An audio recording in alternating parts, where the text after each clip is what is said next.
If you're having neck or back pain and you've been told you need a fusion, you should look into artificial disc replacement as an alternative. What a fusion does is remove the diseased disc segment and then bind those bones together to eliminate the motion at that segment. What an artificial disc will allow you to do is remove the diseased segment but insert a prosthetic implant that still moves with you to allow you to retain the motion at that segment while still allowing us to address the cause of the pain in your spine.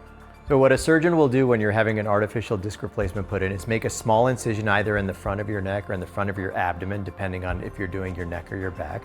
They will get down to your spine and remove the diseased disc segment, and they will reach in and free up the space around your nerves.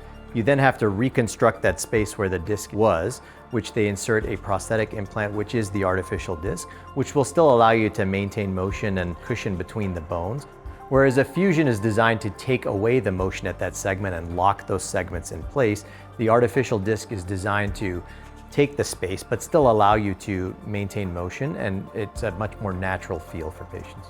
So who would be a good candidate for an artificial disc? It would be a patient who's having some neck or low back pain that was then radiating out into their arms or legs from a diseased disc segment.